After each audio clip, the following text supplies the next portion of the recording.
Hello ಸ್ನೇಹಿತರೆ, ಎಲ್ಲರಿಗೂ ನನ್ನ ಚಾನಲ್ಗೆ ಸ್ವಾಗತವನ್ನು ಕೋರುತ್ತಾ ಇವತ್ತಿನ ವಿಷಯವನ್ನು ಪ್ರಾರಂಭ ಮಾಡೋಣ. ಇದುವರೆಗೆ ಯಾರು ನನ್ನ ಚಾನಲ್ನ ಸಬ್ಸ್ಕ್ರೈಬ್ ಮಾಡ್ಕೊಂಡಿಲ್ವೋ ದಯವಿಟ್ಟು ಎಲ್ಲ ಸಬ್ಸ್ಕ್ರೈಬ್ ಮಾಡ್ಕೊಳ್ಳಿ ಅಂತ ಕೇಳ್ತಾ ವಿಷಯವನ್ನು ಮುಂದುವರಿಸ್ತೀನಿ. ಇವತ್ತಿನ ವಿಷಯ ಅಂತಂದರೆ ಪ್ರಮುಖವಾಗಿ ನಿನ್ನೆ ಸಿದ್ದರಾಮಯ್ಯನವರು ಇನ್ನು 5 ವರ್ಷ ನಾನೇ ಮುಖ್ಯಮಂತ್ರಿ ಎಂದು ಸದನದಲ್ಲಿ ಘೋಷಿಸಿದರು. ಅಲ್ಲದೆ ಬರುವ ಅವಧಿಗೂ ನಾನೇ ಮುಖ್ಯಮಂತ್ರಿ ಎಂದು ಹೇಳಿದ್ದು ಅತಿಶಯೋಕ್ತಿ ಅಂದರೂ ತಪ್ಪಾಗಲಾರದು. ಏಕೆ ಅಂತಂದರೆ ಒಂದು ಕಡೆ ಡಿ ಕೆ ಶಿವಕುಮಾರ್ ಅವರು ಕರ್ನಾಟಕದಲ್ಲಿ ಕಾಂಗ್ರೆಸ್ನ ಭಾರೀ ಗೆಲುವಿಗೆ ಕಾರಣವಾಗಿದ್ದು ಎಲ್ಲರಿಗೂ ಗೊತ್ತೇ ಇದೆ. ತನುಮನ ಧನ ಸಹಾಯದಿಂದ ಹಿಡಿದು ತಮ್ಮನ್ನು ತಾವು ಸಂಪೂರ್ಣವಾಗಿ ಅರ್ಪಿಸಿಕೊಂಡು ಕಾರ್ಯಕರ್ತರ ಜೊತೆ ನಿರಂತರ ಸಂಪರ್ಕದಿಂದ ಕರ್ನಾಟಕದಲ್ಲಿ 136ಕ್ಕೂ ಹೆಚ್ಚು ಸ್ಥಾನಗಳಲ್ಲಿ ಗೆದ್ದ ಕಾಂಗ್ರೆಸ್ ಭಾರೀ ಗೆಲುವಿನೊಂದಿಗೆ ಅಧಿಕಾರಕ್ಕೆ ಬಂದಿದೆ, ಎಲ್ಲರಿಗೂ ಗೊತ್ತೇ ಇದೆ. 2.5 ವರ್ಷ ಅವರು 2.5 ವರ್ಷ ಇವರು ಅಂಥೇಳಿ ರಾಜಸ್ಥಾನ ಮತ್ತು ಮಧ್ಯಪ್ರದೇಶದ ಕಾಂಗ್ರೆಸ್ಗಳಂತೆ ಒಪ್ಪಂದ ಮಾಡಿಕೊಂಡಿದ್ದು ಸುದ್ದಿಯಾಗಿತ್ತು. 2.5 ವರ್ಷ ಇನ್ನೇನು ಸ್ವಲ್ಪ ತಿಂಗಳಲ್ಲಿ ಬರುತ್ತೆ. ಅಷ್ಟೊತ್ತಿನೊಳಗೆ ಡಿ ಕೆ ಶಿವಕುಮಾರ್ ಅವರಿಗೆ ತಾವು ಮುಖ್ಯಮಂತ್ರಿ ಆಗಬೇಕು ಅನ್ನುವ ಕನಸು ಕಾಣ್ತಾ ಇದ್ದಾರೆ.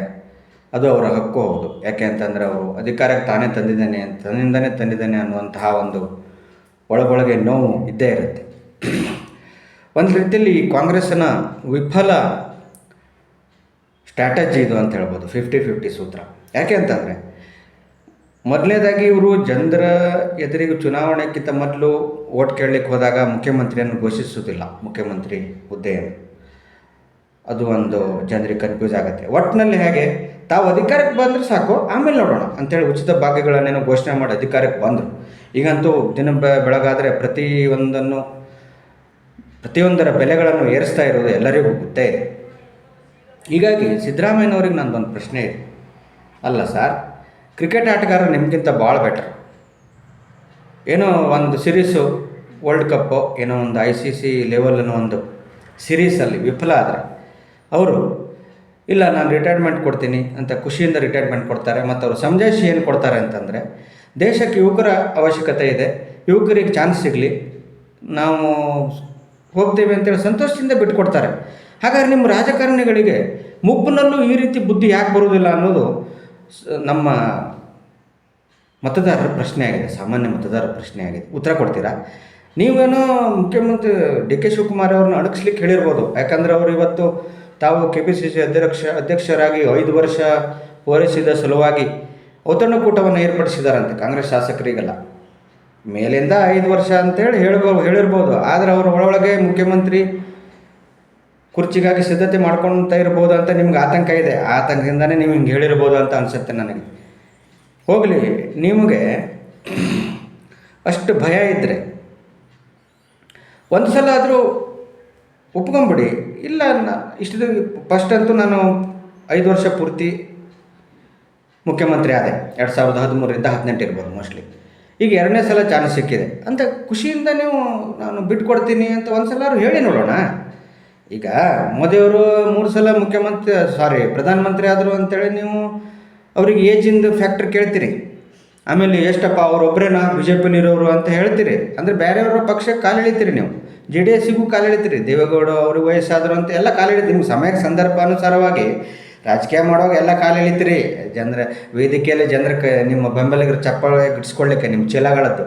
ಆದರೆ ಈ ಒಂದು ಸಲ ಈ ರೀತಿ ಕ್ರಿಕೆಟ್ ಆಟಗಾರರ ರೀತಿ ಆದರ್ಶ ಬುದ್ಧಿ ತೋರಿಸಿ ನೋಡೋಣ, ಆಗುತ್ತಾ? ಸಾಧ್ಯನೇ ಇಲ್ಲ.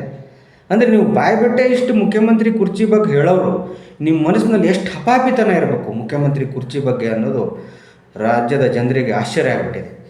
ಇನ್ನು ಇನ್ನೊಂದು ಕಡೆ ಡಿ ಕೆ ಶಿವಕುಮಾರ್ ಅವರು ಏನು ಸುಮ್ಮನೆ ಕುಂತಿಲ್ಲ. ಅವರು ತೆರೆಮರೆಯಲ್ಲಿ ಆಗಾಗ ಇಷ್ಟು ದಿನ ಕುಂಭಮೇಳಕ್ಕೆ ಹೋಗಿ ಬಂದರು. ಮೋದಿಯವರು ಅಮಿತ್ ಶಾರನ್ನು, ಯೋಗಿ ಆದಿತ್ಯನಾಥರನ್ನು ಭೇಟಿಯಾದರು ಅನ್ನಲಾಗತ್ತೆ. ಒಂದು ಸಲ ಅಂತೂ ಜಗ್ಗಿ ವಾಸುದೇವ್ ಅವ್ರ ಜೊತೆ ಶಿವರಾತ್ರಿ ಆಚರಣೆಯಲ್ಲಿ ಡಿ ಕೆ ಶಿವಕುಮಾರ್ ಅವರು ಮತ್ತು ಅಮಿತ್ ಶಾ ಅವರು ಭೇಟಿಯಾದ ಫೋಟೋನೂ ಸಿಕ್ಕಿತ್ತು. ಫೋಟೋನೂ ಎಲ್ಲ ಕಡೆ ನೋಡಿದ್ವಿ.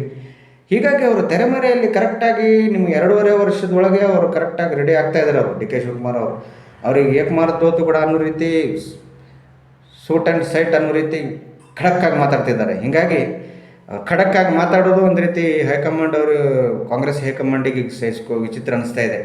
ಇವ್ರು ಈ ರೀತಿ ಹೆಂಗಾಗ್ಬಿಟ್ರು ಬದಲಾಗ್ಬಿಟ್ರು ಅಂಥೇಳಿ. ಯಾಕಂತಂದ್ರೆ ಅವರು ಈಗ ಮೊದ್ಲಂಗೆ ಹೈಕಮಾಂಡ್ ಯೋಚಿಸ್ಬೋದು, ನಾ ಏನಾದ್ರು ಮಾತಾಡ್ರೆ ಅಥವಾ ಪಕ್ಷಕ್ಕೆ ಮುಜುಗರ ಆಗ್ಬೋದು, ಅವೆಲ್ಲ ವಿಚಾರ ಮಾಡ್ತಾ ಇಲ್ಲ ಅವರು. ಅವರ ಹಿಂದೂಗಳ ಪರವಾಗಬೇಕಾದ್ರು ಮಾತಾಡ್ತಿದ್ದಾರೆ. ಅವರಿಗೆ ಫುಲ್ ಸ್ಟ್ರಾಟಜಿ ಚೇಂಜ್ ಮಾಡ್ಕೊಂಡಿದ್ದಾರೆ ಅವರು, ಡಿ ಕೆ ಶಿವಕುಮಾರ್ ಅವರು. ಹೀಗಾಗಿ ನೀವು ಸಿದ್ದರಾಮಯ್ಯನವರು ದಯವಿಟ್ಟು ಈ ಅವಧಿಯಲ್ಲಿ ಮೊದಲು ನೀವು 5 ವರ್ಷ ಮುಖ್ಯಮಂತ್ರಿಯಾಗಿ ಮುಂದುವರಿರಿ, ನೋಡೋಣ. ನಿಮ್ಗೆ ಅದು ಸವಾಲು ಅಂತ ನನಗನ್ಸುತ್ತೆ. ಯಾಕೆಂತಂದರೆ ಡಿ ಕೆ ಶಿವಕುಮಾರ್ ಅವರ ಬೆಂಬಲಿಗರು ಕಡಿಮೆ ಇದ್ದಾರೆ ಅಂತಂದ್ರು, ನಿಮ್ಮ ಕಡೆ ಶಾಸಕರ ಸಂಖ್ಯೆ ಹೆಚ್ಚಿಗೆ ಇದೆ ಅಂತಂದ್ರೂ ನಿಮ್ಮಲ್ಲೇ ಬಣ ಬಡಿದಾಟ ಇದ್ದಿದ್ದು ಎಲ್ಲರಿಗೂ ಗೊತ್ತಿದೆ. ಬಿ ಜೆ ಪಿಯಲ್ಲೂ ಬಣ ಬಡಿದಾಟ ಇದೆ. ಆದರೆ ಅವರು ಅಧಿಕಾರದಲ್ಲಿಲ್ಲ ಅಂಥೇಳಿ ಇಟ್ಕೊಳ್ಳೋಣ. ಅವ್ರು ಮಾಡಿದ್ದು ತಪ್ಪೇ. ಅವರು ವಿರೋಧ ಪಕ್ಷವಾಗಿ ಆ್ಯಕ್ಚುಲಿ ಸರಿಯಾಗಿ ಕೆಲಸ ಮಾಡಬೇಕಾಗಿತ್ತು. ಅವರು ಅದ್ರ ಬಿಟ್ಟು ಬಣ ಬಡಿದಾಟದಲ್ಲಿ ತೊಡ್ಕೊಂಡಿದ್ದಾರೆ ಬಿ ಜೆ ಪಿಯವರು. ನೀವಂತೂ ಬೆಲೆ ಏರಿಕೆ ಮಾಡ್ತಾ ದಿವಸ ಒಂದೊಂದು ಈ ರೀತಿ ಹೇಳಿಕೆ ಕೊಟ್ಕೋತಾ ಜನರನ್ನು ಯಾಮರಿಸ್ತಿದ್ದಾರೆ ಅನ್ನೋಂತ ನನಗನ್ಸುತ್ತೆ. ಒಟ್ಟಿನಲ್ಲಿ ಇನ್ನೂ 3 ವರ್ಷ ಏನೇನು ನೋಡಬೇಕಾಗಿದೆಯೋ ಜನರ ಒಂದು ವಿಪರ್ಯಾಸ, ಜನತೆಗೆ ಅದು ಜನರ ಕರ್ಮ ಅಂತ ನಾನು ಹೇಳಲಿಕ್ಕೆ ಇಷ್ಟಪಡ್ತೀನಿ. ಯಾಕೆಂತಂದರೆ ಬಹುಮತ ಸರ್ಕಾರ ಬಂದಾಗೂ ನಮ್ಮ ಕರ್ನಾಟಕ ರಾಜ್ಯದ ಜನರ ಮತದಾರರ ಹಣೆಬರ ಇಷ್ಟೇ.